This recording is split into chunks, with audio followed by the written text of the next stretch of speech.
enemigo fui y me siento a tu mesa.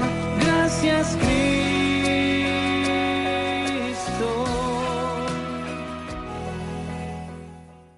Vamos a continuar con el tema sobre la eminente gracia de Dios. El domingo pasado estuvimos viendo la primera parte y hablábamos sobre lo importante que es conocer de la gracia. Hablábamos un poco más el trasfondo de la gracia, cómo se origina la gracia en sí, en el hombre, debido a que también nuestro Dios nos da de su gracia. Hablábamos que ya en el principio el hombre había caído, había fallado con Dios, no cumpliendo los mandamientos, dejando de lado los mandamientos de Dios y por ende fueron culpables. Es entonces donde Dios hace un sacrificio de un animal para poder vestir con pieles a Adán y a Eva, y nosotros hablamos que Él tipificaba a través de ese sacrificio, aquel sacrificio perfecto que sería Jesucristo. Y desde ahí en más entonces el pueblo, el hombre tenía esa oportunidad para poder reconciliarse con Dios a través de esos sacrificios que apuntaban al único sacrificio que es Jesús. En la ley mosaica, después de años, después de siglos, entonces el Señor va a estar instituyendo justamente este sistema de sacrificios, donde llegaría su culmine, su cenit, en la cruz del Calvario, donde el Cordero Pascual estaría ofreciéndose. Pero también veíamos en Juan capítulo 1, versículo 14, que Dios mismo es aquel dador de la gracia. Él es el que nos imparte de su gracia, Él es el que nos da de su favor, de su don, de su dádiva para el hombre. Nosotros no podemos producir gracia, no podemos conseguir la gracia en ningún lado más que en Dios. Y Dios, por medio de su Hijo Jesús, entonces nos acerca, nos beneficia con esa gracia. Pero no solamente eso, sino que veíamos que de su plenitud todos tomamos, dice, de su plenitud tomamos nosotros gracia sobre gracia. Y hablaba sobre esa deidad de Dios en Cristo que nos hace nosotros plenos. No necesitamos nada más, por medio del Espíritu tenemos todo, tenemos todas las herramientas, tenemos los medios de gracia para poder llegar delante de Dios, para poder vivir una vida de santidad. Hablábamos entonces que todo comienza en Dios. Todo comienza en Dios. Él es el dador de la gracia. Y en esta mañana vamos a continuar explayándonos un poquito más sobre este tema y vamos a estar viendo el obrar de la gracia a través de Cristo en el creyente. Vamos a ver el obrar de la gracia a través de Cristo en el creyente. Y para eso vamos a ir a la carta del apóstol Pablo a Tito.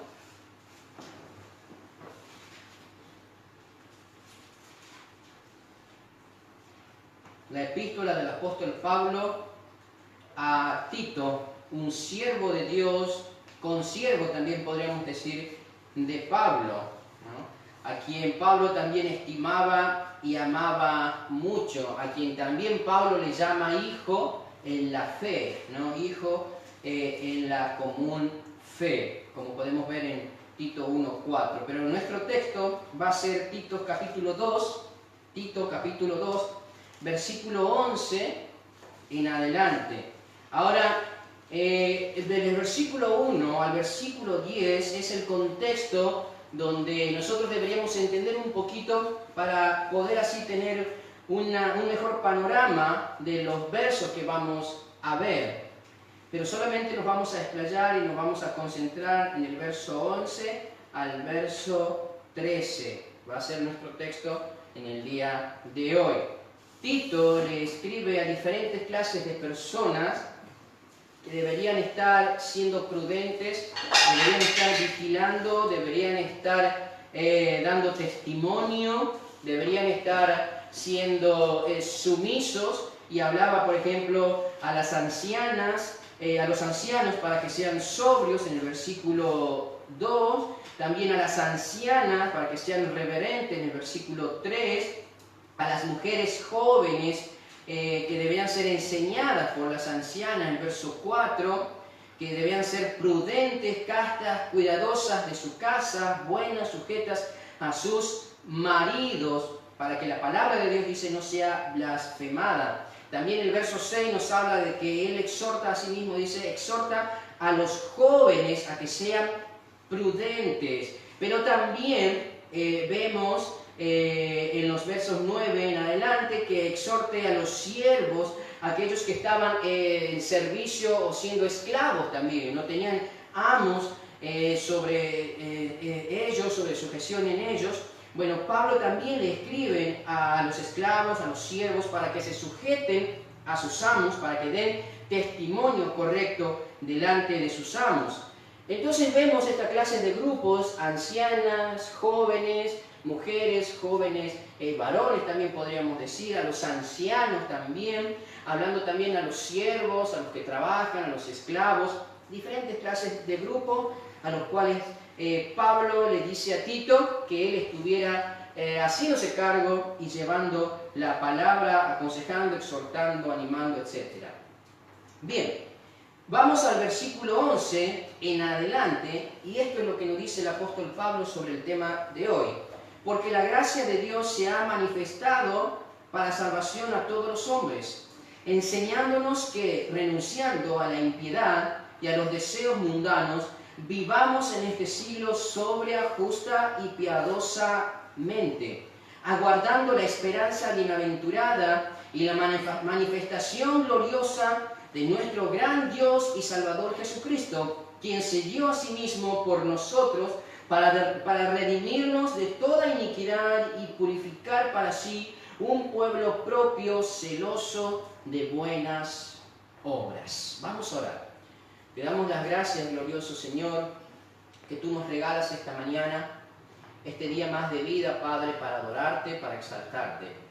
Pero Dios, reconocemos que no lo hacemos. Padre, reconocemos que aunque tengamos la intención, fallamos, Señor. Fallamos en adorarte como tú te mereces, en amarte como tú nos mandas. Padre, perdónanos. Nos arrepentimos y reconocemos, Señor, que cada día necesitamos más de ti. Somos débiles, Señor. Y venimos ante el trono de gracia a través de los méritos de Jesucristo, buscando, Señor, tu guía, buscando, Señor, que tu Espíritu Santo nos quebrante, nos hable, nos transforme, nos humille, para que de esa manera, oh Dios, nosotros podamos alcanzar agrado delante de tus ojos. Mi Señor bendito, en esta mañana yo te ruego para que tú obres y hables a la Iglesia Bíblica Bautista de las Lomitas, a cada uno de los que conformamos esta congregación, de los cuales quizás, Señor, la mayoría puedan estar viendo a través de estos medios. Padre, también por aquellos que van a estar viendo o están viendo, Señor, que tú obres en sus vidas, que tú hables, Señor. Danos paciencia, prudencia, concentración en esta mañana y en aquellos que vayan a ver el video quizás después, para poder prestar atención a este tema tan importante que es sobre la gracia, Señor.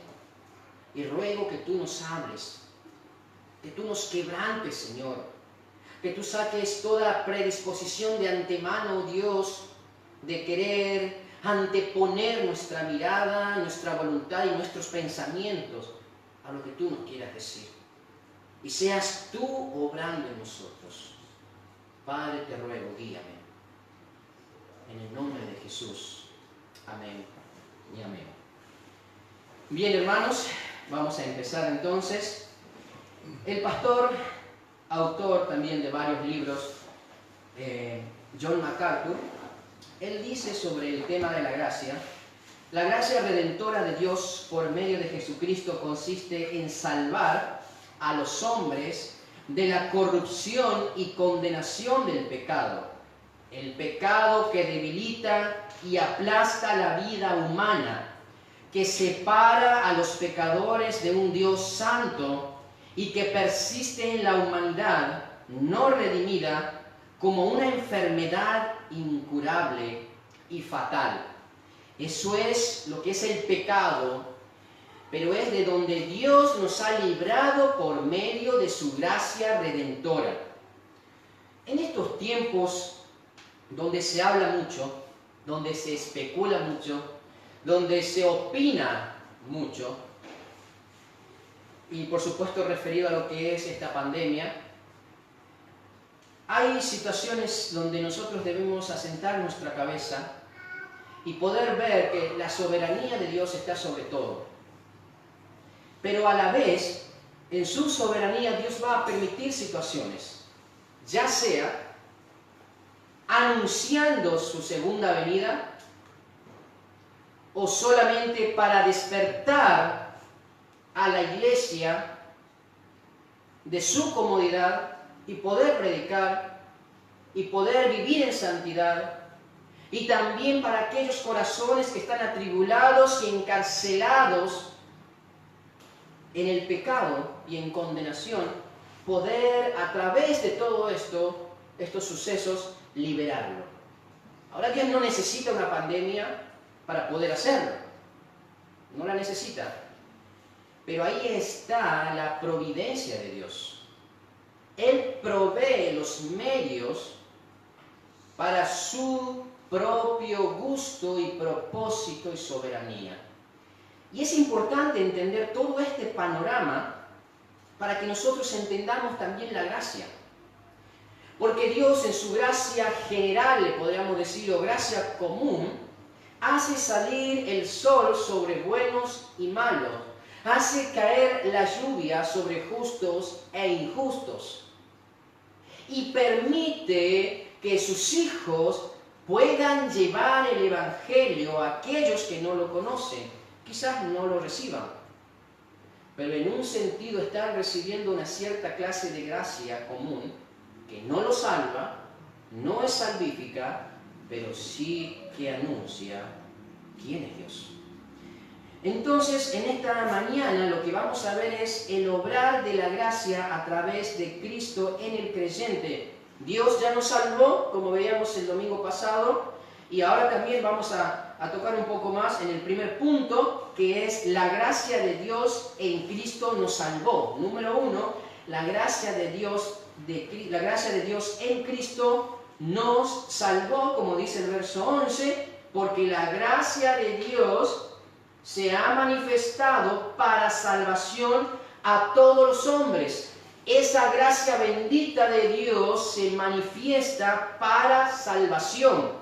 Estamos hablando que el creyente en el tiempo pasado fue salvo, pero que en este tiempo la persona va a estar recibiendo confirmación de esa salvación cuando viene a Cristo en humillación y reconocimiento de su vida, de su necesidad de Él, que solamente Cristo puede salvarle. Entonces, esa salvación ya predestinada desde antes de los tiempos viene a la vida de esa persona y manifiesta esa salvación en la persona. ¿De qué manera nos salvó? El domingo pasado veíamos que Él nos da la salvación, es de Él la salvación. Por medio de Cristo nosotros tenemos esa salvación.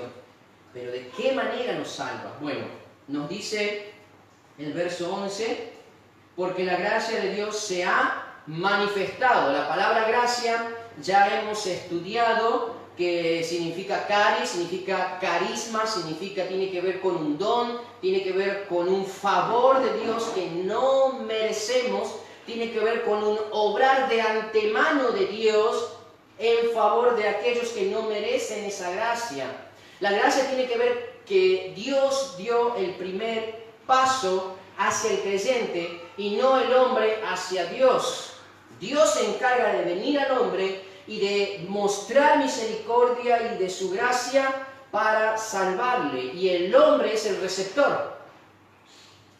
Entonces, Dios se manifiesta al hombre, y esta palabra manifestación que vemos en el texto, manifestándose significa epifanía. Esto es una manifestación o aparición. Esta aparición se refiere a la venida misma de Jesucristo. ¿De qué manera Dios manifiesta su gracia? A través de Jesucristo, a través de la aparición del Hijo de Dios, a través de la manifestación del Hijo de Dios. Él vino en carne, Él nació como un bebé común y corriente en un pesebre, vivió como un hombre común y corriente, durante su vida se formó, creció en gracia y en conocimiento, dice la Biblia, pero creció como todos nosotros. Y se manifestó al hombre, se manifestó a través de esa gracia común que hablábamos nosotros, a través de los milagros, a través de las señales, de sus enseñanzas, llegando al templo, mostrándose en el templo, a las multitudes, hablándole a las multitudes, haciendo señales prodigiosas ante miles y miles.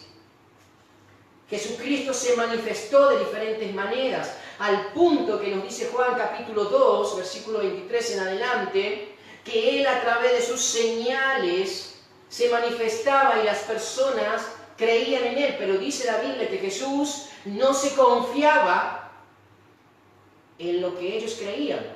No se confiaba en esas personas que decían creer en Él, porque Él conocía su corazón. Muchos dicen creer en Jesús, pero Jesús conoce tu corazón. Podemos decir de boca para afuera, de labios para afuera, que conocemos de Dios y que creemos en Dios, pero Jesús conoce nuestro corazón, y dice la palabra, y no se fiaba, no se confiaba en que esas personas digan creer en Él. Entonces esa es una cierta clase de gracia común que Dios permite, esa manifestación, para que los hombres no tengan excusa, como nos dice Romanos capítulo 1, versículo 18, de tal manera que no tengan excusa. Dios mismo se manifiesta a través de la creación, a través de todo lo que Él ha creado. Está mostrando indicio de su persona, de su poder, de su deidad.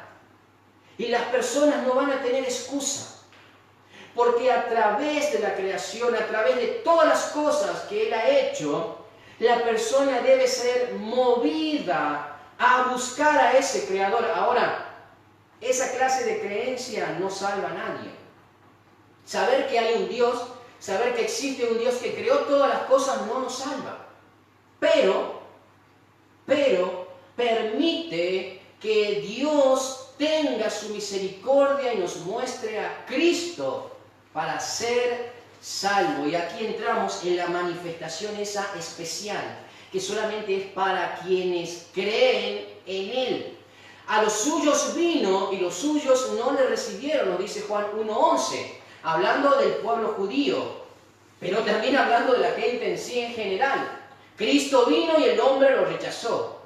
Pero, dice verso 12, a los que le recibieron, a los que creen en su nombre, les dio el derecho, la potestad, el privilegio de ser hechos hijos de Dios, adoptados a la familia de Dios. Y esa es la gracia especial que solamente puede abrazar a aquella persona que reciba el Evangelio.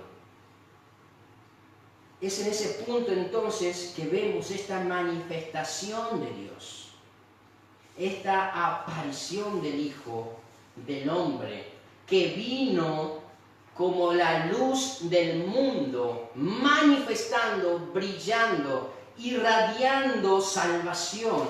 Juan 3:19. Juan 3:19.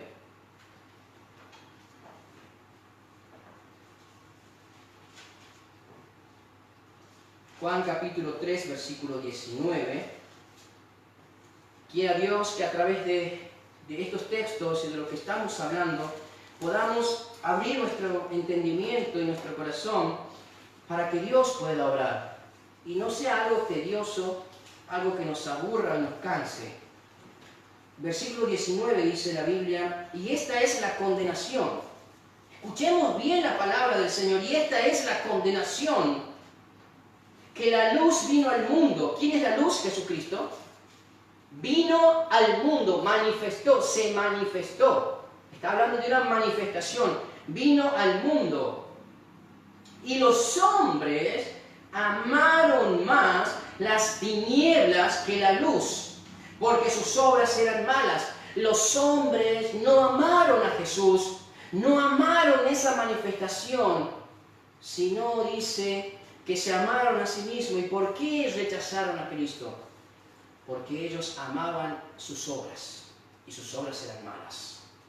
Y si seguimos leyendo el texto, nos dice que ellos aborrecen la luz, porque no quieren venir a la luz para que sus obras no sean reprendidas, o sea, no sean manifestadas por esa manifestación gloriosa de Cristo. Es por eso que el hombre no viene a Dios, para no ser expuesto por el Evangelio. Pero continuamos.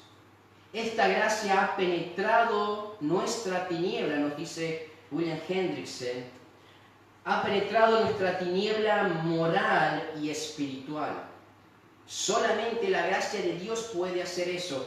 Puede mostrarnos qué clase de moral tenemos. Y aunque pensemos que la ética y la moral en la cual nosotros hemos sido criados o nos estamos conduciendo, la Biblia nos quiere mostrar que es humana, y si es humana no es de Dios. Y si no es de Dios, está en el pecado. Y todo lo que el hombre sea sin Dios está en pecado. Y necesita de la luz de Cristo. Ni tu moral, ni tu ética, ni tus obras pueden llevarte a Dios. Solamente la fe en Jesús. Ahora, Lucas capítulo 1, versículo 79.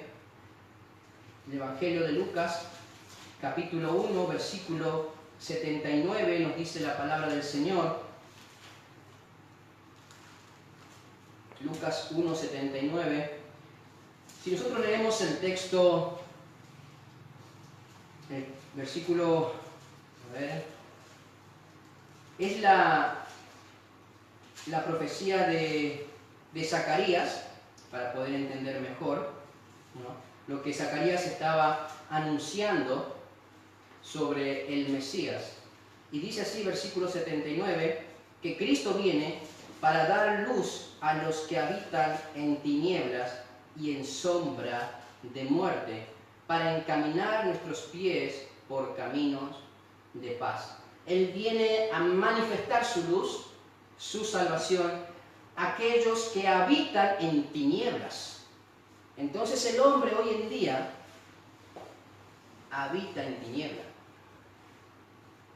Podemos tener toda clase de moral y religiosidad, pero si Cristo no ha brillado con su evangelio de salvación en nosotros, seguimos encarcelados en tinieblas de maldad y en sombras de muerte, porque la paga del pecado es la muerte, es la condenación eterna. Entonces Cristo vino para brillar con su luz refulgente de salvación. Es Cristo esa luz, la luz del mundo que nos habla Juan 8:12. Yo soy la luz del mundo. El que viene a Él no andará en tinieblas. Él se manifiesta, y ahí está la palabra epifanía, se manifiesta, se aparece a nosotros para sacarnos de las tinieblas del pecado. Efesios capítulo 5, versículo 8.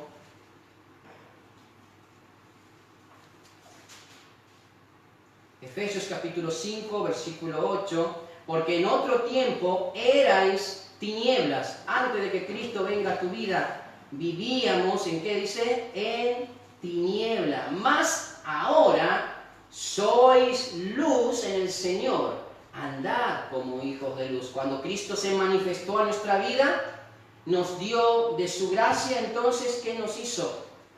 Dice la Biblia, nos sacó de esa tiniebla y ahora somos luz en el Señor.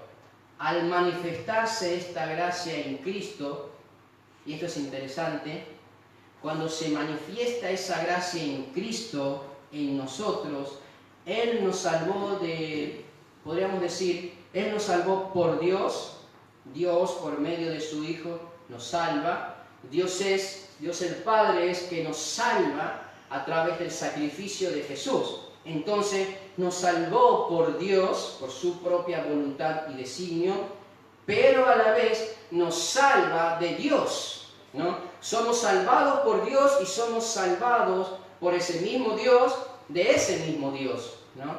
Y parece un trabalengua, pero bueno, vamos a explicar esto. ¿Qué quiere decir? Somos salvados por Dios porque fuimos salvos del castigo del pecado por la gracia de Dios. Él nos salva del castigo del pecado, que nos habla Romanos capítulo 6, versículo 3. Y esto es interesante entender, porque no solamente somos salvados del infierno, no solamente somos salvados de esa condenación eterna, sino que somos salvados del pecado.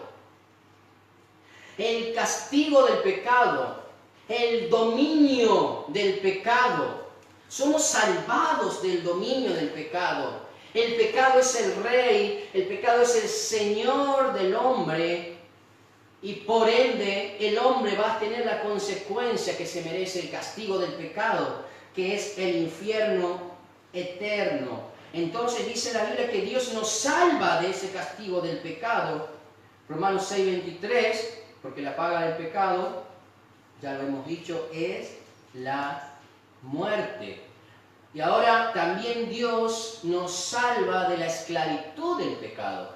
Éramos también esclavos del pecado. Hacíamos solamente todo lo que el pecado quería que hagamos. Vivíamos nosotros subyugados al pecado. Pero Cristo nos hizo libre, como nos dice Juan 8:36. Si el Hijo os libertare, seréis verdaderamente libres. En Cristo Jesús, a través de su manifestación y de su gracia, somos libertados del pecado. Aunque los judíos se consideraban, como nos dice el texto, se consideraban hijos de Abraham, y ellos pensaban que por ser hijos de Abraham ya eran libres, bueno, el Señor les quiere mostrar que ellos en realidad eran esclavos del pecado. Y hoy en día, muchos pueden considerarse hijos de Dios. Muchos se consideran hijos de Dios, solo por decir que creen en Él. Bueno, Santiago nos dice que hasta los demonios creen en Dios y tiemblan. No es suficiente. No es suficiente tener una cierta clase de creencia en que hay un Dios. Ya dijimos, la gracia común permite, favorece que el hombre crea que hay un Dios, pero no puede ser salvo solamente por eso. Necesita de Cristo. Entonces, las personas pueden decir, bueno, pero yo creo en Dios, pero siguen siendo esclavos del pecado.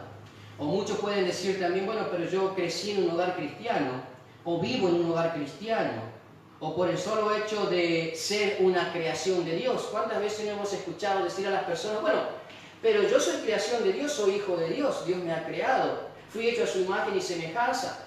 Pero la Biblia dice que en el momento que el hombre cayó, que pecó, entró la muerte, y pasó a todos los hombres, por cuanto todos pecaron.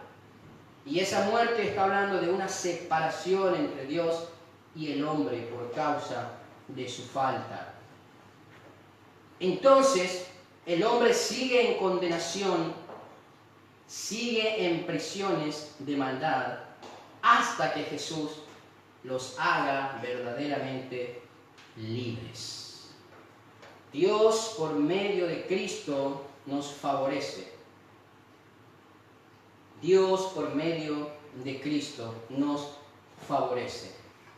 Y vemos que Él nos saca y nos libra del castigo del pecado. Ya no somos nosotros pertenencias del pecado. Ahora, no solamente somos salvos por Dios, sino que también somos salvos de Dios. ¿Y qué significa esto? Bueno, somos salvos de su ira, de la ira de Dios. Romanos 2.5 nos dice que por nuestro... Romanos 2.5, perdón, nos dice, pero por tu dureza y por tu corazón no arrepentido, atesoras para ti mismo ira, para el día de la ira y de la revelación del justo juicio de Dios. Dios mismo, a través de su salvación, de su favor y de su gracia, nos está librando de Él mismo, de su ira.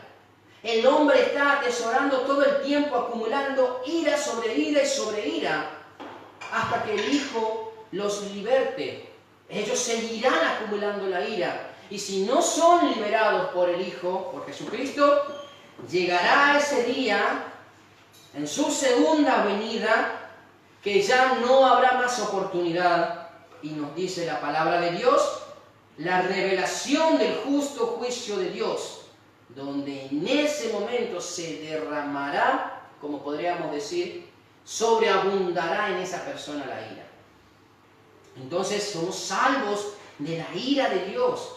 Juan capítulo 3, versículo 36, muchas veces uno dice, bueno, pero Jesús solamente habló del amor, y Él nunca habló de la ira de Dios, porque Él solamente es amor. Bueno, sí, es verdad, Dios es amor, Jesús es amor, pero Jesús dijo esto en Juan 3, 36, el que cree en el Hijo tiene vida eterna, pero el que rehúsa creer en el Hijo no verá la vida. No puedes ver la vida eterna si rehusas a creer en Jesús. Y no solamente eso, sino que dice también la palabra, sino que la ira de Dios está sobre él.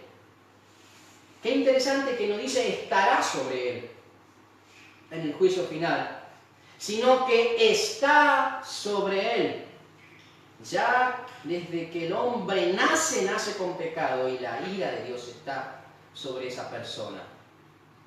Es por eso que debemos atender a estos textos, a la palabra de Dios, y darnos cuenta, como dijimos al principio, que Dios, en su soberanía y a través de todos estos eventos, o de otros que quizás puedan venir más adelante, no lo sabemos, Él puede estar anunciando su pronta e inminente venida. Y podríamos decir que Él puede estar ya a la puerta, listo para venir, como puede ser que no. No lo sabemos. Pero Jesús vendrá, ya sea en este tiempo o en el siguiente, Jesús vendrá. Y eso es inevitable.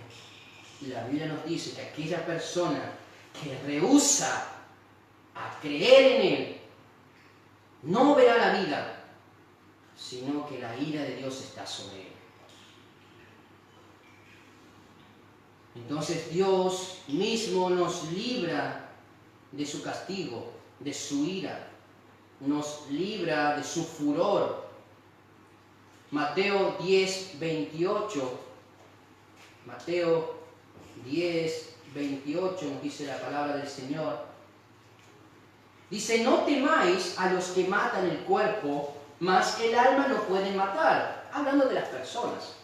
Las personas pueden matarte, ¿sí? Te quitan la vida física. Hasta el mismo Satanás puede causar una influencia para que la persona muera, si Dios lo permite. Si Dios no lo permite, no.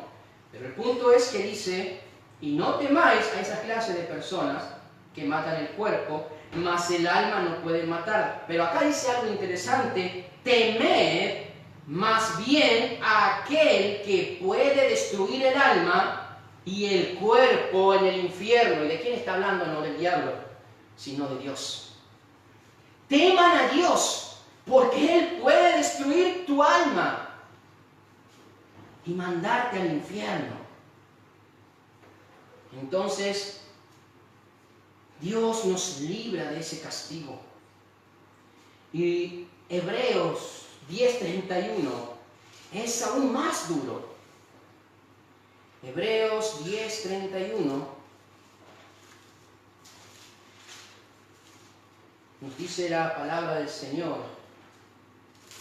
horrenda cosa es caer en manos del Dios vivo.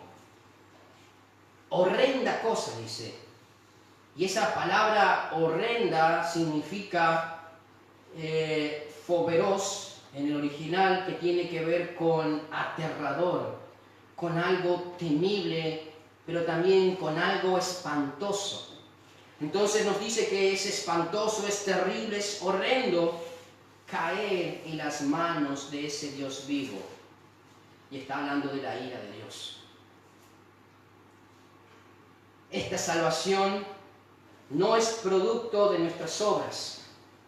Quizás uno se puede llegar a asustar por esto y decir, bueno, debo hacer más obras, debo comportarme bien, debo vivir una vida que agrade a Dios, siendo caritativo, generoso, yendo a la iglesia, quizás orando o rezando más. Pero la Biblia nos dice que esta gracia, esta salvación no se consigue por el esfuerzo del hombre.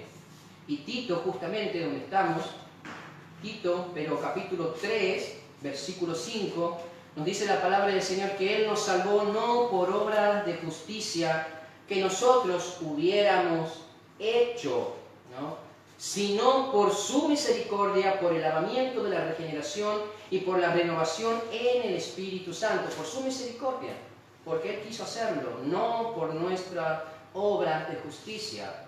Igual que Efesios 2:9, no por obra nos dice, y versículo 2:8, por gracia sois salvos por medio de la fe, y esto no es de vosotros, no pues es don de Dios, no por obras, para que nadie se gloríe.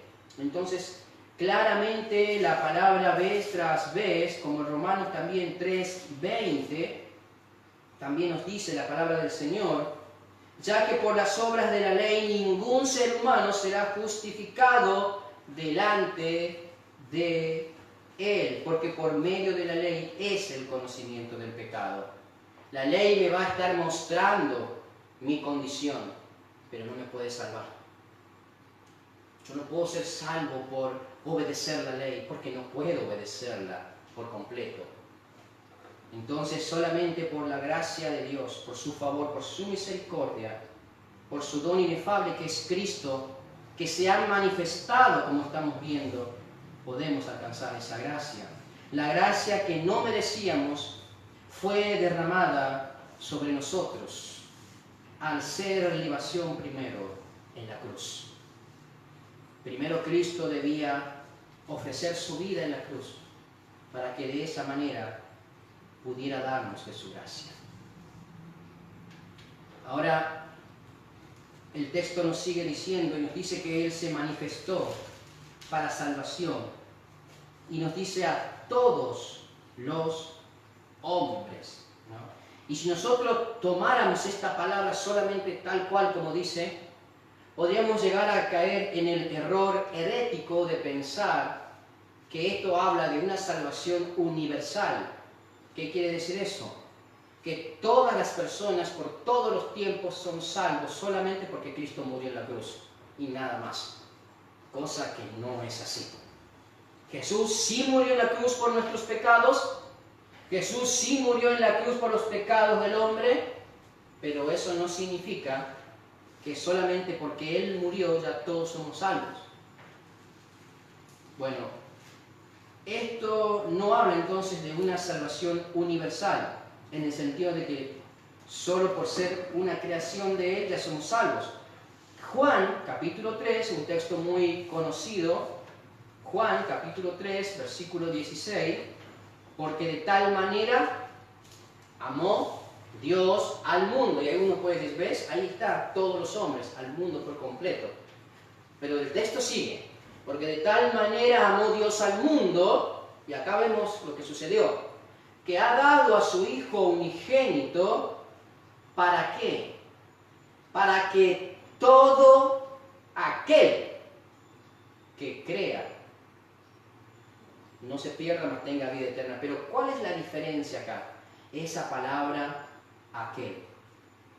Si esa palabra que Él no estuviera, entonces podríamos decir, sí, para que todo hombre sea salvo, ¿no? Pero nos dice para que todo aquel que en Él crea. Dios mostró su amor, un amor para todo el hombre, trayendo y manifestándose a todos los hombres por todas las edades, se manifiesta a través de su venida, como ya hablábamos, pero solamente aquellos que crean en Él no se van a perder y van a tener vida eterna. Los demás, aunque Dios le haya manifestado a través de esa gracia común de su amor, esas personas se van a perder. Porque como leíamos en Juan 3:36, el que no cree no verá la vida. Entonces, de esa manera nosotros podemos ver que el sacrificio de Cristo es suficiente para salvar a todos los hombres, por todas las edades, pero solamente se va a hacer eficaz en aquellos que vienen a Cristo. Solamente en aquellos que en la soberanía de Dios fueron escogidos y vinieron al Señor en arrepentimiento son los que se van a salvar. Y esto es interesante que nosotros podamos entender. No limitamos el poder de Dios, no limitamos el sacrificio de Cristo porque es suficiente, más que suficiente, pero es eficaz solamente en aquellos que vienen a Cristo. Y el verso 1 al 10, como leíamos al principio, está hablando justamente de esto. Pablo quiere mostrar que Dios no hace acepción de persona, que ya sea la persona anciana, ya sea la persona joven, ya sea la persona que es esclava, que es un siervo, toda clase de personas, de color, de raza, nacionalidad, estatus social, posición económica, etcétera, etcétera, toda clase de personas pueden venir a Cristo. Dios no hace acepción de personas. Y podemos ver eso también en el contexto cuando nos habla de a todos los hombres. Y eso también está en primera carta a Timoteo, capítulo 2, versículo 1 al 4, cuando Pablo habla, exhorto ante todo a que se hagan rogativas, oraciones y peticiones y acciones de gracia por todos, y ahí está otra vez, todos los hombres. Y ahora, ¿qué quiere decir Pablo? Bueno, Pablo empieza a detallar qué quiere decir con esto, y él dice, por los reyes y por los que están en eminencia. Entonces Pablo está hablando de qué? También de esas personas, a todos los hombres, no solamente a ustedes, no solamente a los pobres o los ricos, no, para todos, a los que están en eminencia, a los que son reyes, a los gobernantes. Bueno, la salvación es para todos, es lo que nos quiere decir entonces el texto. Es para todos los hombres, pero volvemos a lo mismo, es eficaz para todos, pero solamente, es suficiente para todos, pero solamente es eficaz para aquellos que abrazan las verdades del Evangelio. Ahora, Él también nos rescata del infierno, Él nos salva, dice el texto 11, porque la gracia de Dios se ha manifestado para salvación a todos los hombres. Esa palabra para salvación tiene que ver de qué, que somos salvados de algo, ¿no? Y ya hablábamos que somos salvados del castigo del pecado, y ya hablábamos que somos salvados de la ira de Dios, pero también somos salvados de la condenación eterna.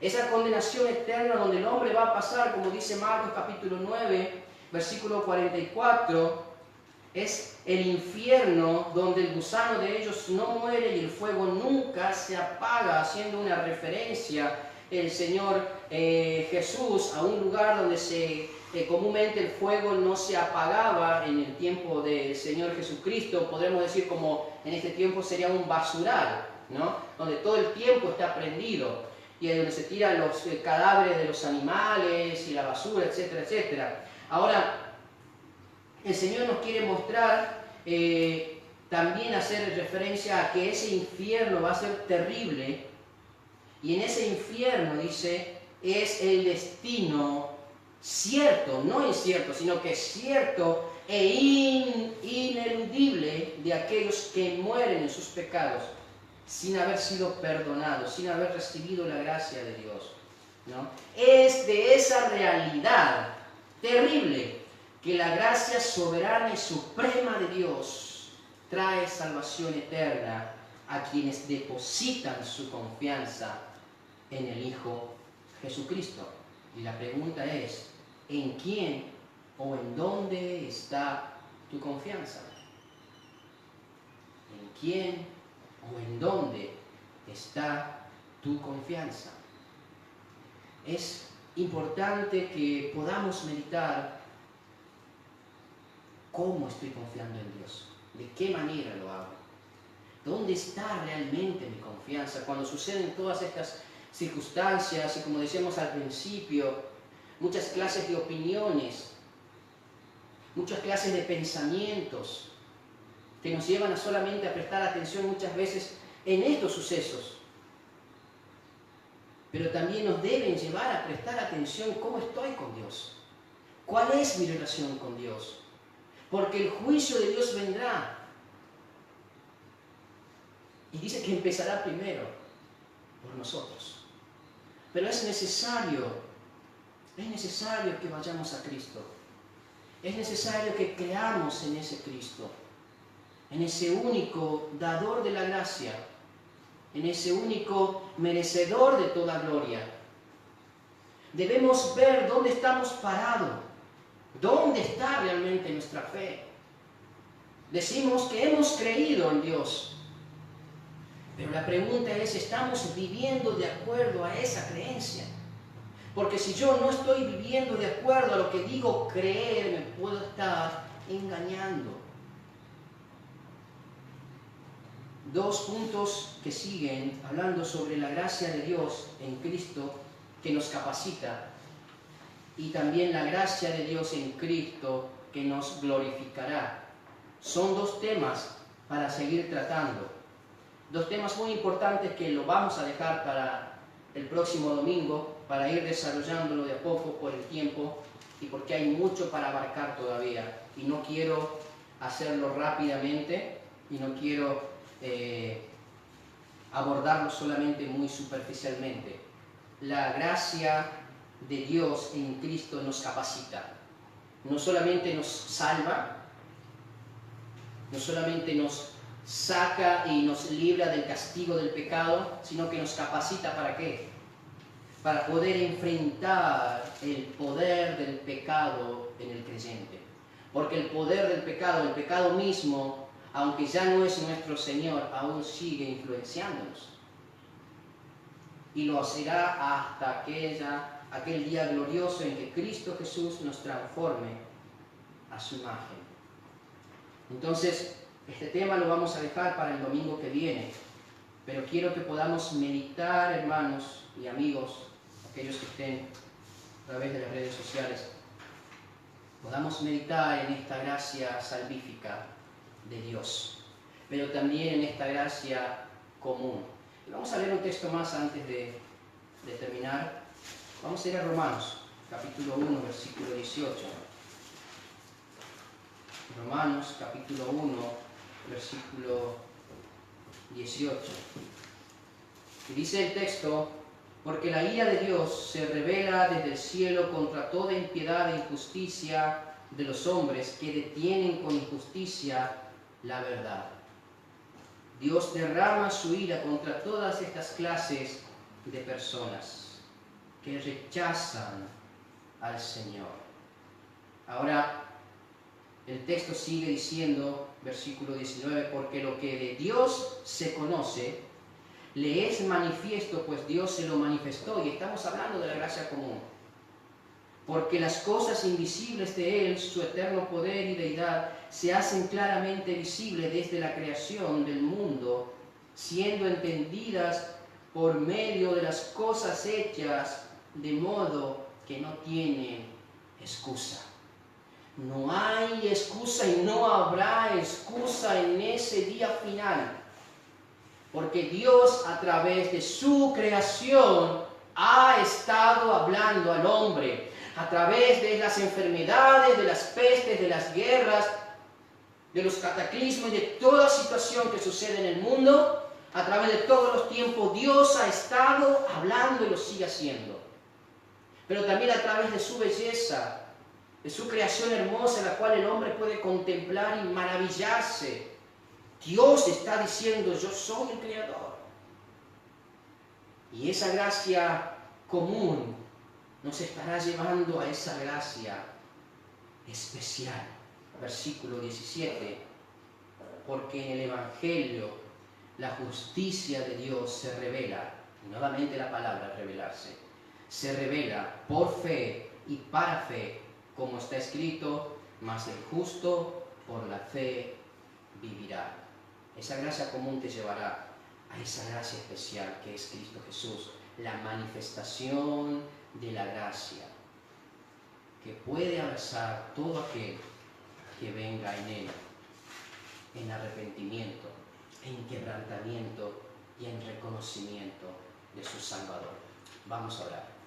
Padre, te damos gracias, porque por medio de tu gran amor y misericordia tú has derramado en nuestras vidas, Señor, esa gracia que no merecemos. Padre, tú te has hecho visible, siendo invisible, a través de tu creación.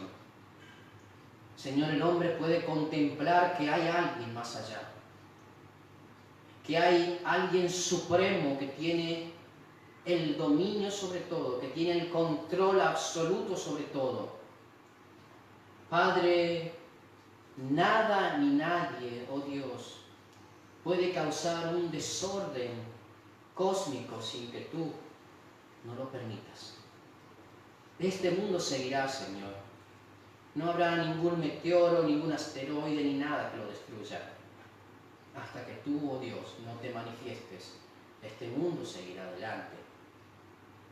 Muchas veces vemos y prestamos más atención, Señor, a la filosofía y al pensamiento del hombre, que este mundo se destruirá por esto y por lo otro, o que ya estamos llegando al fin por esto y por lo otro. Pero, Señor, nada sucederá de eso hasta que tú no vengas.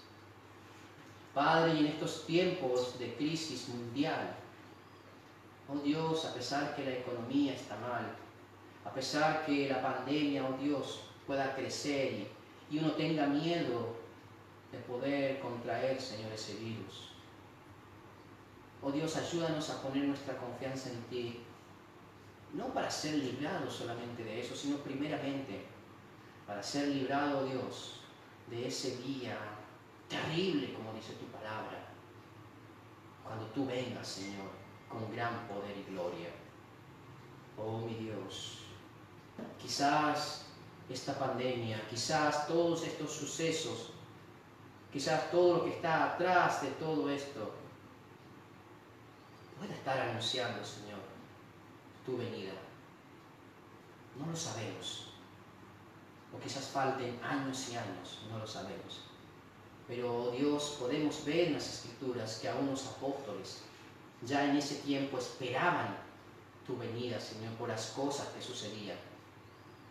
Oh Dios, ayúdanos a estar alerta y a velar.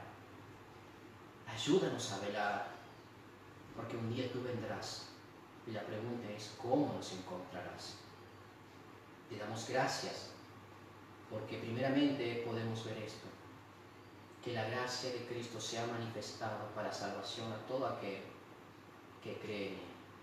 Y tú nos haces partícipe a nosotros, tus hijos, aquellos que hemos creído, que hemos abrazado el Evangelio. Pero ayúdanos, Señor, a velar día a día, a no dormirnos, oh Dios, a prestar atención cómo estamos viviendo en ese Evangelio. Te damos la gloria y te damos la honra y pedimos tu bendición para cada uno, Señor. En el nombre de Jesús. Amén y amén. El Señor les bendiga.